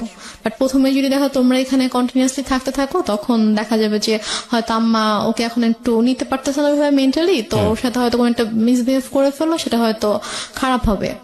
তো তোমরা আলাদা থাকো, তারপরে মাঝে মাঝে আসবা, আমরা যাব, তারপর ঠিক হয়ে গেলে তখন চলে এসো এখানে। আচ্ছা। তো ওদের বাসা থেকে 2-3টা রোড পরে আর কি আমাদের জন্য একটা বাসা ঠিক করে। তো সে বাসাটায় আমরা ওখানে 2 মাসের মতো ছিলাম, প্রায় 2 মাসের মতো ছিলাম। তো এর মাঝে ওর আব্বু আম্মু অনেকবার এসেছে আমাদের বাসায়, তারপর আমরাও যেতাম ওখানে। তো দেখা যায় ওনার সাথে আমি শপিং এ যেতাম, আম্মুর সাথে, শাশুড়ি মায়ের সাথে। তো ওনার সাথে আমার মোটামুটি ভালো একটা সম্পর্ক হয়ে যায় আর কি। তারপর উনি বলে ঠিক আছে তোমার বাসায় চলে আসো। আচ্ছা। তারপর আমরা বাসায় চলে আসি। বাসায় চলে আসি সম্ভবত জানুয়ারি শেষের দিকে। তো বাসায় চলে আসার পরে তার মোটামুটি ভালোই কাটছিল। ওদের বাসার সবাই আমাকে খুব আদর করতো, যে আমি সবার ছোট ছিলাম, অনেক আদরে ছিলাম সবার। তারপর এর মাঝে যেটা হয় সেটা হচ্ছে যে আম্মু হঠাৎ করে প্রবলেম ক্রিয়েট করতে থাকে। আমার আম্মু প্রবলেম ক্রিয়েট করতে থাকে বলতে যে আমাকে ফোন করতো অথবা আমার হাজবেন্ডকে ফোন করতো, ফোন করে হয়তো চিল্লাফাল্লা করতেছে, আসো তুমি, আসতেছো না কেন, আমাকে বারবার ডাকতো। তো ঠিক আছে আমি তো আসবো, সমস্যা নেই আমরা আসবো। তো আমরা এর মাঝে গিয়ে একবার ঘুরে এসেছিলাম। তো সিরাজগঞ্জ থেকে ঘুরে এসেছিলাম। তো তারপরে সে হঠাৎ করে একদিন বলতেছে যে তুমি একবারে চলে আসো। বলছে আমি একবারে কেন চলে আসবো? বলছে যে না, এই ছেলের সাথে তোমার থাকতে হবে না। আমি বলছি যে মানে কি, আমি এই ছেলের সাথে কেন থাকবো না, কি হয়েছে? বলছে যে না, তুমি চলে আসো, আমি এই ছেলের সাথে সংসার করতে দিব না, তোমার ডিভোর্স করাই দিব, তুমি আসো, তুমি আসবা, পড়াশোনা করবা ঠিক মতো, আমার কাছে থাকবা, তুমি আসো। মানে হঠাৎ করে ধরনের কথা কেন? হঠাৎ করে। তা আমি তখন বললাম যে আম্মু তুমি নিজেই তো আমাকে বিয়ে দিয়েছো, তুমি নিজেই তো রাখতে চাওনি আমাকে, তাহলে এখন যেহেতু আমার একজনের সাথে বিয়ে হয়েছে, আমি এখানে একটা ফ্যামিলির সাথে আমি অ্যাড হয়েছি, এবং তার সাথে আমার ধীরে ধীরে এরকম ভালো একটা বন্ডিং তৈরি হয়ে গিয়েছে, ওর ফ্যামিলি সবার সাথে আমার একটা ভালো বন্ডিং তৈরি হয়ে গেছে, এখন তো তুমি এটা বলতে পারো না। তো সে আমাকে নানাভাবে ফোর্স করতে থাকে। তো সে এর মাঝে সে যেটা করে, সে সিরাজগঞ্জ থেকে ঢাকায় আসে। তো ঢাকায় এসে সে আমার শ্বশুর বাড়িতে অনেক মানে হাঙ্গামা ক্রিয়েট করে ফেলে। লাইক সে এসে চিল্লি করতেছে যে আমার মেয়েকে আমি নিয়ে যাব, তোমরা কেন আটকায় রাখছো, তোমরা আমার মেয়ের ব্রেন ওয়াশ করছো, আমার মেয়েকে নিয়ে যেতে দাও, আমার ছোট মেয়ে, বাচ্চা মেয়ে, আমি ওকে তোমাদের কাছে রাখবো না, এগুলো বলতে থাকে। আমি তো যাব না, আমাকে অনেক ফোর্স করতে থাকে, তুই চল, আমার হাত ধরে টেনে বাসা থেকেও বের করে নিয়ে যায়, মানে দরজা খুলে আমাকে বাইরেও বের করে নিয়ে যায় যে তুই চল, তোকে আমি এখানে থাকতে দিব না। তারপর গিয়ে আমার শাশুড়ি, তারপর আমার যা, ওরা গিয়ে আর কি আমাকে নিয়ে আসে যে আন্টি এরকম করেন না, আর বসেন শান্তভাবে আমরা কথা বলি। তো সে কোনোভাবে শান্ত হয় না, সে জাস্ট একটাই কথা, আমার মেয়েকে আমি রাখবো না। তারপর সে বলে যে না, আমরা তো ওকে যেতে দিব না। তো সে অনেক তর্কাতর্কির পরে সে রাগ করে বাসা থেকে বের হয়ে যায়। বেরোর সময় বলে যায় যে এনি হাও আমি আমার মেয়েকে নিয়ে যাবো। দেখো, একটা কথা বলি রেহনুমা, আমি তুমি করে বলে ফেললাম কারণ তুমি আমার বয়সে অনেক জুনিয়র হবা। একটা যেটা হচ্ছে যে গল্প না বিশ্বাস করার জন্য একটা মজবুত ভিত্তির প্রয়োজন হয়। একটা হচ্ছে যে তোমার মা নিজেই ইন্সপায়ার হয়ে বিয়ে দিচ্ছে। বিয়ের কয় মাসের পরের এই ঘটনা? বিয়ের হচ্ছে 3 মাস পর। বিয়ের 3 মাসের মধ্যে এমন কি ঘটলো যে সেখান থেকে আবার তোমাকে নিয়ে আসতে চাচ্ছে? আমি মানে গল্পটা তো বিশ্বাস করতে হবে সামহাও। এটা ভাই আমি কথা বলতে থাকলে আপনি যখন আমার পুরো গল্পটা শুনবেন তখন আমি হয়তো বুঝতে পারবো। শেষ পর্যন্ত যখন আপনি শুনবেন তখন আপনি বুঝতে পারবেন যে প্রথম থেকে শেষ পর্যন্ত, মানে আমার বাবার মৃত্যু থেকে একদম আমার শেষ পর্যন্ত, আজকের দিন পর্যন্ত কি ঘটেছে, কেন ঘটেছে, এটা আপনি নিজেই বুঝতে পারবেন। ফাইন। সো প্রিয় শ্রোতা, আমার মনে হয় একটু ধৈর্য ধরে আপনারা শুনুন। ওকে, বল। তো তারপরে আম্মু ওখানে এসে সিনকেট করার পর আমরা সবাই আর কি মানসিকভাবে একটু আপসেট হয়ে পড়ি। তো তারপর আর কি আমার শাশুড়ি বলে যে চলো আমরা কিছুদিন ঢাকার বাইরে থেকে ঘুরে আসি। তো আমার শ্বশুর বাড়ি ছিল ফেনীতে। তো তারপর আমরা ফেনীতে যাই, আমি কখনো যাইনি বিয়ের পরে ওদের গ্রামের বাড়িতে। তো তারপর আমাকে ফেনীতে নিয়ে যায়, আমি আমার হাজব্যান্ড, শ্বশুর শাশুড়ি, আমরা সবাই যাই। তো যাওয়ার পর ওখানে মোটামুটি ছোটখাটো একটা অনুষ্ঠানের মতো করে আর কি, মানে বউ দেখানোর জন্য। তো তারপর ওখানে আমি আমার শ্বশুর শাশুড়ির সাথে 15 দিনের মতো ছিলাম। তো এর মাঝে যেটা হয়, আম্মু ওদের সব রিলেটিভস লাইক ওর চাচা, চাচি, মামা, খালা, ফুপু, মানে যত রিলেটিভ আছে সবার নাম্বার কিভাবে কালেক্ট করে ফেলে। কালেক্ট করে সবাইকে ফোন দিয়ে সে বলে যে শাহেদ ভালো না, আমার মেয়ে, ছোট একটা বাচ্চা মেয়েকে ও বিয়ে করছে, বিয়ে করে এখন ওকে টর্চার করতেছে, ওকে মারতেছে। তারপর আমার হচ্ছে চাচা শ্বশুরের ছেলেকে ফোন দিয়ে বলে যে উনি হচ্ছে পুলিশের ডিআইজি। তো ওনাকে ফোন দিয়ে কমপ্লেন করে যে আপনার ভাই আমার মেয়েকে টর্চার করে, আমি তো আপনাদের নামে মামলা করব। তো স্বাভাবিকভাবে সে যেহেতু মানে আইনের একজন তো সে বলে যে আমি যতটুকু জানি আমার ভাই এরকম কিছু করার কথা না, ঠিক আছে আপনি যেহেতু আমার কাছে কমপ্লেন করেছেন আমি ব্যাপারটা দেখবো। তো উনি তারপর আমার হাজবেন্ডকে, আমার শ্বশুর শাশুড়িকে মানে কথা বলে, ওনাদের সাথে কথা বলে যে কি হয়েছে।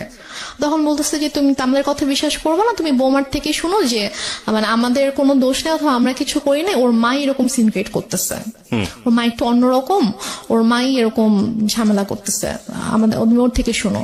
তো ভাই আমার সাথে কথা বলার পর ভাইয়াকে বলি যে ভাইয়া এরকম কোনো সমস্যা নেই, শাহেদ আমার সাথে কোনো খারাপ ব্যবহার করেনি, আমাকে কখনো মারেনি, আর ওর সাথে আমার অনেক ভালো সম্পর্ক, কিন্তু আম্মু চাচ্ছে না যে আমি ওর সঙ্গে থাকি, এই জন্য আম্মু এরকম সিন ক্রিয়েট গুলো করছে, আপনি কিছু মনে করেন না, আমি খুবই সরি আমার মার পক্ষ থেকে। এবং ওদের ফ্যামিলি সবার কাছে আমি খুব মানে সরি বলি যে আমার জন্য আপনাদেরকে এত কিছু সহ্য করতে হচ্ছে। মানে ওদের কাছে কন্টিনিউয়াসলি সবার থেকে ফোন আসতে থাকে, ওদের সব রিলেটিভসরা ওদেরকে ফোন দেয় যে কি তোমরা নাকি বউ আটকায় রেখে বউকে পিটাচ্ছ। তো সে যেটা করে যে ওদের মানে বাসার যে থানা ছিল ওই থানায় ফোন করে, থানার ওসিকে ফোন দিয়ে বলে যে অমুক মানে অ্যাড্রেস বলে যে অমুক বাসার মধ্যে আমার মেয়েকে আটকে রাখছে, আমার মেয়েকে আমার কাছে আসতে দিচ্ছে না, আমার মেয়ে অনেক কান্নাকাটি করতেছে আমাকে ফোন দিয়ে, আপনারা প্লিজ ওখানে যান, গিয়ে আমার মেয়েকে আমার কাছে পাঠিয়ে দেন। তখন ওরা বলে যে এটা তো অমুক স্যারের বাড়ি, তো স্যারের ফ্যামিলিতে তো এরকম হওয়ার কথা না, আমি আপনার কথা বিশ্বাস করতে পারছি না, ঠিক আছে আমাকে এটা দেখতে হবে। তো উনি দেন আমার ওই যে ভাসুরকে ফোন করে, ডিআইজি যিনি ওনাকে ফোন করে বলে যে স্যার এরকম একজন ফোন দিয়েছিল, এখন আমি কি করব, আমি কি যাবো আপনাদের বাসায়? তখন বলে যে আমার বাসায় যাওয়ার কোনো দরকার নেই, উনি আমাকে ফোন দিয়েছিল, আমি কথা বলেছি, এরকম কিছু নেই, তুমি চাইলে তুমি যেতে পারো, গিয়ে আমার ভাইয়ের বউর কাছ থেকে শুনে আসতে পারো যে এরকম কিছু হয়েছে কিনা। তো সে বলে না স্যার আমি এটা দরকার মনে করছি না, তো উনি আর আসে না। তো তারপর গিয়ে তো ওই ভাইয়া যখন জানায় আমার হাজবেন্ডকে, তখন ও বলে যে অনেক হয়েছে, মান সম্মান নষ্টের একটা লিমিট থাকে, ফ্যামিলি সবার সামনে তো করেছিল, এখন এখানেও করছে। তো তুমি একটা কাজ করো, যেহেতু তুমি মা যেহেতু এত করে চাচ্ছে তুমি ওনার কাছে গিয়ে থাকো, তুমি যাও, তুমি গিয়ে তার কাছে গিয়ে একটু বুঝা বলো সেরকম কেন করতেছে, তুমি কিছুদিন তার কাছে থাকো, থাকলে হয়তো তার ভালো লাগবে। আচ্ছা, এটা বলে সে? হ্যাঁ, এটা বলে। তো বলে সে, ও ঢাকায় ছিল, আমি ফেনীতে ছিলাম, তো ঢাকা থেকে ফেনীতে আসে, এসে আমাকে ঢাকায় নিয়ে দেন একদিন পরে আমাকে সিরাজগঞ্জে দিয়ে আসে আচ্ছা, আম্মুর কাছে। তো ওই যে আমি গেলাম, আমাকে আম্মু আর আসতে দেয় না, সে আমার হাজবেন্ডকে আসতে দেয় না, আমাকে বলছে নিয়ে যাবো। 15-20 দিন ছিলাম, থাকার পর থেকে তো ওই সবাই ফোন দিচ্ছে, শাশুড়ি ফোন দিচ্ছে, শ্বশুর ফোন দিচ্ছে যে ওকে পাঠান, ওকে নিয়ে আসুক। তো তারপর গিয়ে আমি আম্মুর কাছে থাকা শুরু করলাম। তারপর আমার হাজবেন্ডের সাথে অলমোস্ট 3-4 মাসের মতো আমার দেখা হয়নি, কারণ আম্মু না আমাকে যেতে দিচ্ছিল ঢাকায়, না হচ্ছে ওকে আসতে দিচ্ছিল। ও আসতে ছেলে বলতেছিল যে আমার কিন্তু ছোট মেয়ে, ওর কিন্তু 18 বছর হয়নি, নাবালক মেয়ে, আমি কিন্তু তোমার নামে মামলা করে দিব, এই ধরনের কথা বলে। হ্যাঁ, এ ধরনের হুমকি কিন্তু দেয়। যখন আপনাকে বিয়ে দেওয়া হয়েছিল সেই সময়টাতে পেপারে কি মা সাইন করেনি? না, মা সাইন করেনি। বিয়েটা কিভাবে হয়েছিল? বিয়েটা হয়েছিল হচ্ছে বাসায় কাজী এসেছিল, তো কাজী বিয়ে পড়িয়েছিল, সাইনও নিয়েছিল, কাবির নামায় সাইনও নিয়েছিল। তারপর ওখানে 4 জন সাক্ষীও ছিল, কিন্তু মার সাইন ছিল কিনা অথবা করেছিল কিনা সেটা আমার ঠিক মনে নেই। তো মনে হয় না মা সাইন করেছিল, কারণ পরে যখন আমি যখন পেপারস দেখেছিলাম তখন দেখেছি ওখানে যে সাক্ষীদের সাইন ছিল, আমার আর আমার সাক্ষী কারা কারা ছিল? সাক্ষী ছিল হচ্ছে ওর 2 জন আঙ্কেল ছিল সাক্ষী, আর আমার পক্ষ থেকে আমার একটা মামা আর আমার একটা ভাইয়া ছিল। ফাইন, এখানে একটা বিষয় জড়িত আছে। ওর ফ্যামিলি থেকে কি লোকজন এখানে এসেছিল? হ্যাঁ। তোর ফ্যামিলির পক্ষ থেকে ওর বাবা মা কেউ সাইন করেনি পেপারে? না, ওর বাবা মা আসেনি বিয়েতে। কেন আসেনি? বাবা মা আসেনি, বাবা তখন অনেক অসুস্থ ছিল, আর ওর মা তো রাগ করেছিল যেন ওর মা আসেনি। Renuma, this is totally unbelievable, cause অসুস্থ হলে তো বিয়েটা পিছিয়ে যাওয়ার কথা। বিয়েটা অসুস্থ ছিল বলতে উনি হচ্ছে প্যারালাইসিস ছিল, তো উনি তো চাইলেই উনি মুভ করতে পারতো না, বাট ওর মার আসার কথা, বাট ওর মাকে ওরা কোনোভাবে কনভিন্স করতে পারেনি। ওকে, ফাইন, তো ইটস দ্য ওর লজিক। ভাই বোন, তারপর হচ্ছে ওর আঙ্কেল আন্টি সবাই এসেছে। হচ্ছে আমার ওদের ফ্যামিলি থেকে সবাই আম্মুকে ফোন করতো, আম্মুকে বোঝানোর চেষ্টা করতো যে আমরা আসি, সামনাসামনি কথা বলে ঠিক করার চেষ্টা করি যে দেখি ঠিক হয় কিনা, আপনি কেন এরকম করছেন। তো বাট আমি বলেছি আমি এই বিষয়ে কোনো কথাই বলবো না, একটাই কথা ছিল তার যে আমি আমার মেয়েকে সংসার করতে দিব না, আমি আপনার ছেলের সাথে রাখবো না। তো এদিকে আমার সাথেও কথা বলতে দিত না, লাইক আমার ফোন আমার থেকে নিয়েছিল, আমার ফোন আমার কাছে রাখতে দিত না। আমার হাজবেন্ড ফোন করতো আম্মুর ফোনে, ফোন করলে আমাকে কখনো দিত কখনো দিত না। তো আমি অনেক কান্না করতাম, আমার মন অনেক খারাপ থাকতো যে আমি ওখানে যেতে চাই। আমি আম্মুকে অনেক, ইভেন আমি আম্মুর পায়ে ধরেও কান্না করেছি, আম্মু তুমি কেন এরকম করছো আমাকে বলো।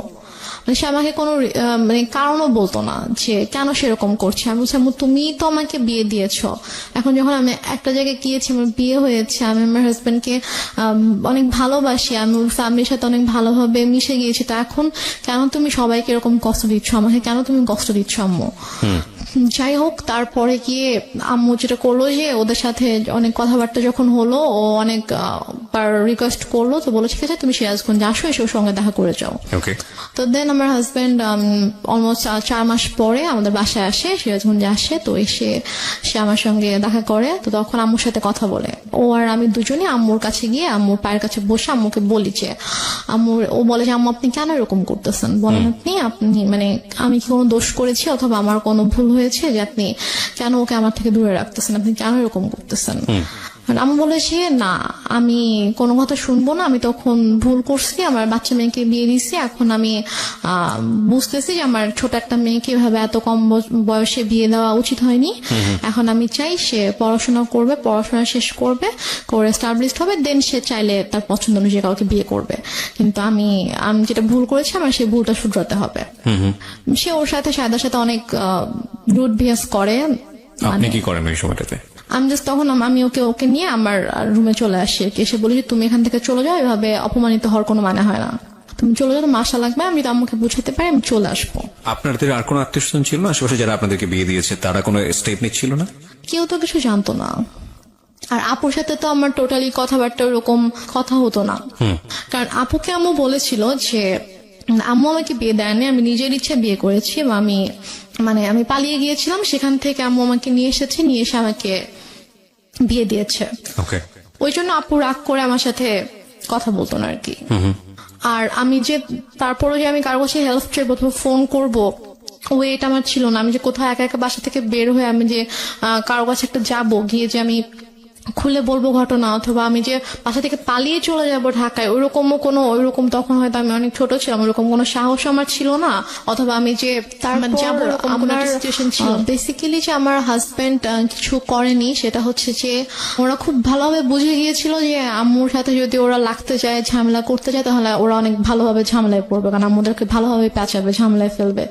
সবকিছু মিলিয়ে ঝামেলা প্লাস মান সম্মানের জন্য আর কি ওরা আম্মুর সাথে খুব বেশি সিরিয়াস, অথবা আমাকে এসে যে জোর করে নিয়ে যাবে এরকম কিছু ওরা আম্মুর সাথে করতো না, কারণ করলে এটা হয়তো ব্যাড একটা ইফেক্ট পড়তো ওদের উপরে।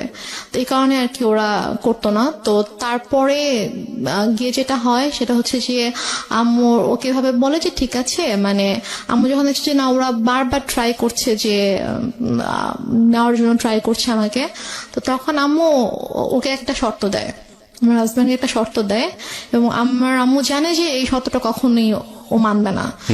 শর্তটা ছিল হচ্ছে যে ও বলে যে তুমি যদি রেনুমাকে নিয়ে থাকতে চাও তাহলে তোমাকে আলাদা থাকতে হবে। আলাদা থাকতে হবে তোমার ফ্যামিলি থেকে? হ্যাঁ, আচ্ছা। তোমার ফ্যামিলি থেকে আলাদা থাকতে হবে, তুমি ওকে নিয়ে তুমি আলাদা একটা বাসা নিবা, তুমি তোমার আব্বু আম্মু তোমার ফ্যামিলির সাথে থাকবা না, এবং তোমার আব্বু আম্মু কখনো তোমার বাসায় আসবে না। আমি বলছি যে এটা কেমন কথা? তো বলে যে আপনি যদি ওকে নাও দেন, তারপর আমি কখনো বাবা মাকে ছেড়ে আমি আলাদা বাসায় যাবো না, কারণ আমার বাবা মা আমার কাছে অবশ্যই আগে। আর প্লাস ঠিক আছে আপনি তো ওকে এখন মানে আটকাচ্ছেন এটা বলে যে হ্যাঁ ওর তো এখন বয়স হয়নি, ওর ছোট, আপনি মামলা করতে পারবেন, বাট ও যখন ম্যাচিওর হবে, ওর যখন বয়স হবে, তখন তোকে আপনি আটকাতে পারবেন না।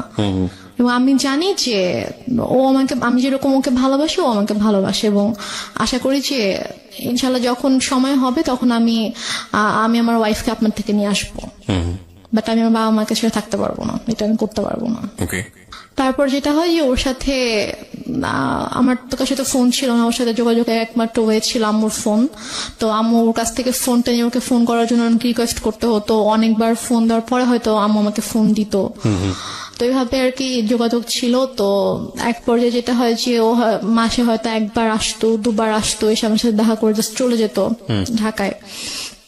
তারপর আম্মু একবার হচ্ছে ওই ঈদের সময় ওর আপু আম্মু সবাই ফোন করে যে ওকে একটু পাঠান, আমরা সবাই একসাথে গ্রামের বাড়িতে গিয়ে ঈদ করবো, তো ও না থাকলে কেমন হবে, ওকে একটু পাঠান। তো আম্মু কোনোভাবে পাঠাতে চায় না, বাট ওরা যখন সবাই ফোন দিয়ে অনেক রিকোয়েস্ট করে, তো তারপরে কি আম্মু বলে ঠিক আছে ওকে নিয়ে যাও। তো তারপর আমি যাই, তো ওদের সাথে একটা ঈদ করেছিলাম। তো ঈদ করে ঈদের 2 দিন পরে আর কি আমি আবার চলে আসি। তো আসার পরে তো এভাবে আর কি চলছিল, ওর সাথে মাঝে মাঝে কথা হতো, তারপর মাসে অথবা অনেক সময় 1 মাস 2 মাস পরে আসতো, এসে দেখা করে যেত, বাট আমাকে যেতে দিত না আম্মু। তো এদিকে আমার পরীক্ষা চলে আসছে, মানে এটা হচ্ছে 2011-তে আমার পরীক্ষা ছিল, এসএসসি পরীক্ষা ছিল। তো তারপর আমি কোন রকমে স্কুলে যেতাম না, আমি জাস্ট বাসায় পড়তাম, পড়ে পরীক্ষা দিলাম। তো এরপরে যেটা হয়, হঠাৎ করে আম্মু টোটালি যোগাযোগ বন্ধ করে দেয়, ওকে বলে যে তুমি আর আসবা না ওর সাথে দেখা করতে। তো বলে যে হঠাৎ করে কেন, বুঝতে যে আসবা না, তুমি আর এসো না, আসলে তুমি যদি আসো এখানে অনেক বড় সিন ক্রিয়েট হবে, আমি পুলিশ ডাকবো, তুমি আসবা না। এটা আপনার মা বলে? হ্যাঁ, এটা আমার মা সাহেবকে বলে। তো ও যেটা করে, ও আসে না, কারণ ওদের সবচেয়ে বড় ভয়টা ছিল যে মান সম্মানের ভয়, যে যাবো পুলিশ ডাকবে, মান সম্মান নষ্ট হয়ে মানুষ জানতে পারবে, যে এটা তো খুবই বাজে একটা ব্যাপার হবে আসলে। তো ও আর আসে না, আম্মুকে ফোন দিত, আম্মু আমাকে ফোন দিত না। তো ওর সাথে অলমোস্ট হচ্ছে আমার প্রায় 7-8 মাসের মতো টোটালি কোনো কথা হয় না, মানে একদমই কথা হয় না। ও আসেও না, ওর সাথে আমার কোনো কথা হয় না। তো তারপর গিয়ে আমার আপু হচ্ছে দেশে আসে 2012 সালের মেবি আগস্টের দিকে আমার আপু দেশে আসে। তো আপু আসার হচ্ছে 2-3 মাস আগে আবার আমার সাথে সাথে কথা হয়। আমি আম্মুর ফোন থেকে ওর সাথে কথা বলি। তো মানে আম্মু যখন জানতে পারে যে হচ্ছে আপু আসতেছে, তখন আর কি ওর সাথে কথা বলে জি যে তো ওর আপু আসতেছে, তো ওর আপু যদি আসে, মানে আপু বলছিল যে ঠিক আছে, তো যেহেতু বিয়ে করে ফেলছে, মানে আপু জানে যে আমি যেখানে আছি আমি অ্যাকচুয়ালি কিভাবে আছি আম্মুর কাছে এটা জানে না। আপুকে বলা হয়েছে যে ওর তো শ্বশুর শাশুড়ি ভালো না, ও শ্বশুর বাড়িতে থাকতে সমস্যা হয়, তো ছোট মেয়ে এর জন্য ওকে নিয়ে আসছি, ও এখানে থাকবে, পড়াশোনা করবে, তারপর গিয়ে হয়তো ঢাকায় ভর্তি হবে। আচ্ছা এটা বলছে যে তা তখন যাবে, এখন তো ছোট অনেক। তা আপু জানে এটা, আপু মোটামুটি তখন নর্মাল হয়েছে, আমার সাথে মোটামুটি একটু কথা বলে।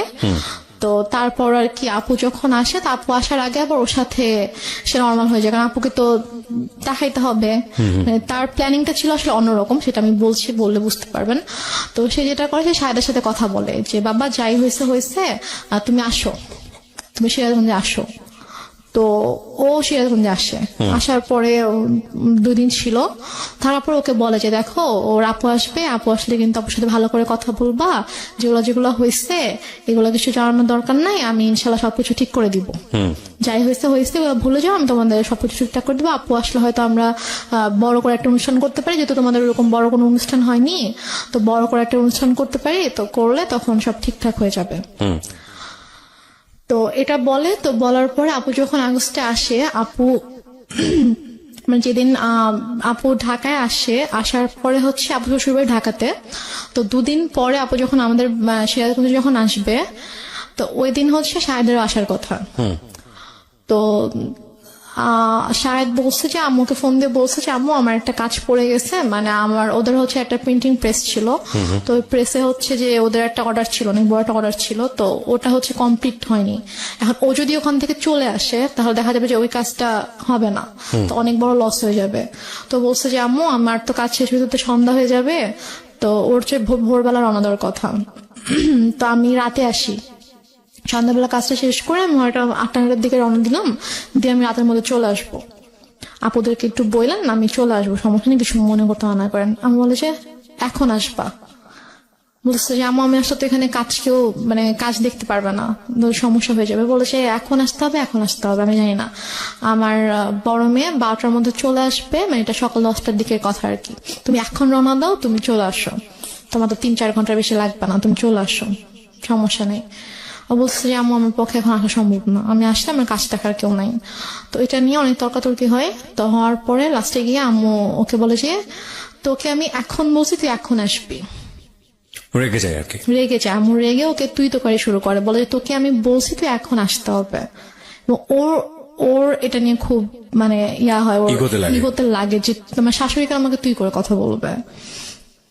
তো বলে যে আম্মু আমি যাবো না, বলছে তুই যদি এখন না আসিস, এখন যদি রওনা না দিস, তুই যদি এখন না আসিস, তাহলে তুই জীবনও এখানে আসবি না, তুই ভুলে যা আমার মেয়েকে, জীবনে আসতে পারবি না, আমি তোদের রিলেশন জীবনও ঠিক করবো না, তুই জীবনে আসতে পারবি না। তো বলছি যে আম্মু মানে এটা তো বুঝতে হবে, আমার সমস্যাটা যদি আপনি না বুঝেন তাহলে তো আমার কিছু করার নেই।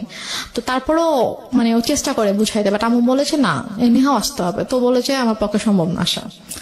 তো যাই হোক ও ফোনটা রেখে দেয়, তো আপুরা চলে আসে। তো আপুরা আসার পরে আপুদেরকে যেটা বলে সেটা হচ্ছে যে ও বলছে যে আপনার মেয়ে আসছে, তো আমি কি করব, আমার কেন যাইতে হবে, আমি যাইতে পারবো না আপনার মেয়ের সাথে দেখা করতে, আপনার বড় মেয়েকে বললেন তার যদি আমার সাথে দেখা করতে হয় সেজন্য আমার বাসায় এসে আমার সঙ্গে দেখা করে, বাট এটা কিন্তু ও বলেইনি। তারপরে গিয়ে বলে যে আপু এটা শুনে খুব হার্ট হয় যে কেন এটা বলবে, আমাদের ছোট, ওকে আমরা নিজেরা ডাকলাম যে হ্যাঁ আম্মু ওকে আসতে বললো, আমরা ওর সাথে দেখা হয়নি, ওর সাথে দেখা করব, তো ওর ফ্যামিলির সাথেও দেখা করব, তো কেন এভাবে রিয়াক্ট করছে।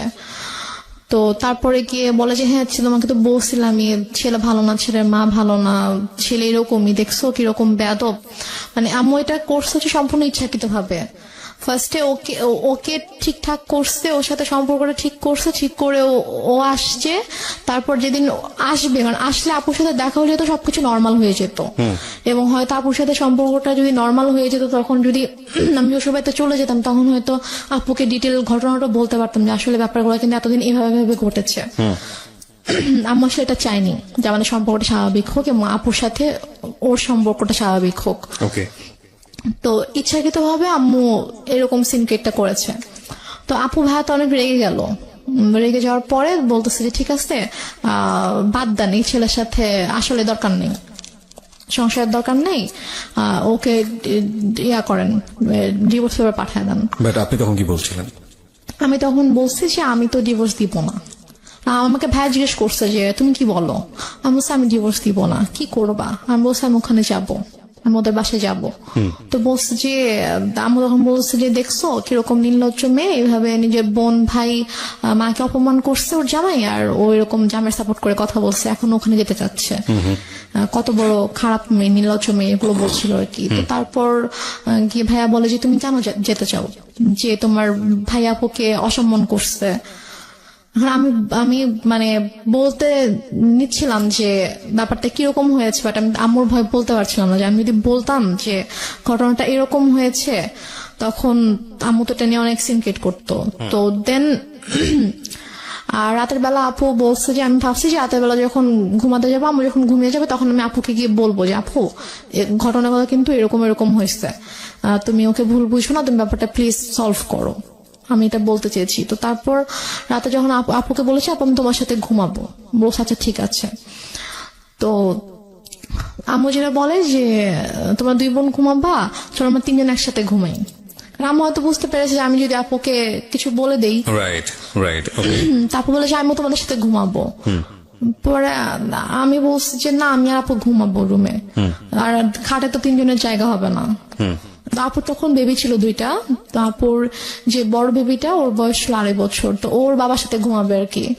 তো আমি বলছি যে আমি আর পিচি বাবুটা আর আপু ঘুমাবো, তো বেডে তো জায়গা হবে না। সমস্যা না, আমি ফ্লোরে ঘুমাচ্ছি, তোমরা 2 জনই শুধু গল্প করবা, মাকে নিবা না গল্পে, মানে সেরকম বলতেছে। তারপরে এখন ওখানে তো আর মানা করার কিছু নাই, সেভাবে বলছে। আপু বলছে ঠিক আছে আসো, সমস্যা নেই, আসো ফ্লোরে ঘুমাও। তো সে ফ্লোরে বেড করছে, আমি আপুকে বলতে পারলাম না, যে যেটা বলতে চেয়েছি বলতে পারলাম না। তো তারপর আমি অনেকবার চেষ্টা করেছি, আপু যে কয়দিন দেশে ছিল, আপু আমাদের বাসায় 2 দিন ছিল, তো ওই 2 দিনেও পারিনি। তারপর আপু যাওয়ার আগে যখন আমি ঢাকায় এসেছিলাম আম্মুর সাথে, আপুর শ্বশুর বাড়িতে, তখন আমি বলার চেষ্টা করেছি, আমি সুযোগ পাইনি, মানে আম্মু আমাকে সুযোগটা দেয়নি, আমি আপুর সাথে একা কোনোভাবে কথা বলবো, ওই সুযোগটা দেয়নি। ঢাকায়ও যখন আমরা ঘুমিয়েছি, আম্মু আমাকে নিয়ে ঘুমিয়েছে একটা রুমে, আপুর সাথে যখন দিনের মধ্যে স্বাভাবিকভাবে ওরা অনেক বিজি ছিল, তারপর আমি ট্রাই করেছি, সুযোগও পেয়েছি অনেক, বাট আম্মু কোনো না কোনো ভাবে আমাকে কথা বলতে দেয়নি আর কি। তো আমি যাই হোক আমি কথা বলতে পারিনি। তো আপু চলে গেল, আপু চলে যাওয়ার পরে এটা হচ্ছে 2012 সালে আপু সেপ্টেম্বরের দিকে চলে গেল। তো যাওয়ার পরে ওর সাথে ওই আগস্ট থেকে কিন্তু আমার আবার কোনো যোগাযোগ নেই। তো হঠাৎ করে 2013 সালের এপ্রিলে হঠাৎ করে আমার কাছে ফোন আসে যে আমার শ্বশুর অনেক অসুস্থ, উনি হসপিটালে ভর্তি, এবং ডক্টর বলেছে যে হয়তো 2-1 দিনের মধ্যে, মানে আইসিইউতে ছিল, যে 2-1 দিনের মধ্যে হয়তো সে আর ইয়া করবে না। তো উনি নাকি যখন মানে অসুস্থ হয়ে যায়, আইসিইউতে যাওয়ার আগে নাকি উনি বলেছে যে মানে আমাকে দেখতে চায়, আমার কথা বলেছে যে ওকে একবার দেখতে চাই, ওকে একটু নিয়ে আসো।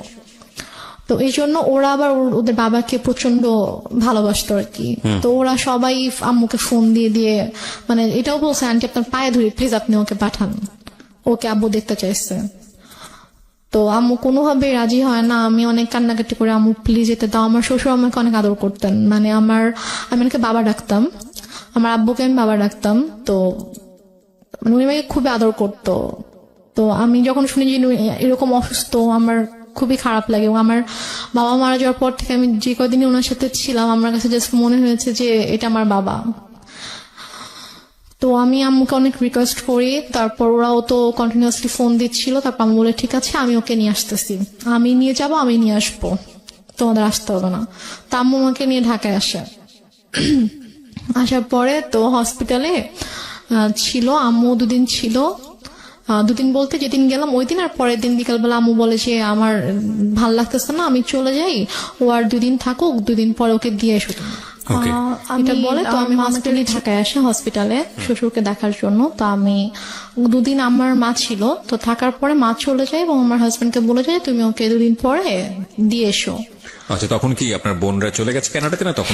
আমার বোনরা তো জাস্ট 1 মাস ছিল। ওকে, চলে গেছে তারা? হ্যাঁ, আপু চলে গেছে। আপু চলে গিয়েছে সেপ্টেম্বরে। এটা হচ্ছে এপ্রিলের ঘটনা। জি। এপ্রিলে হসপিটালে গিয়েছিলাম।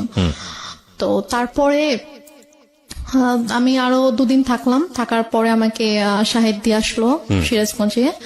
দিয়ে আসার পর আবার ওই যেরকম যোগাযোগ নেই, যোগাযোগ বন্ধ। তো এর মাঝেই আর কি হসপিটাল থেকে ব্যাক করার কয়েকদিন পরে আর কি আমার এনআইডি দেয়, এনআইডিটা পাই।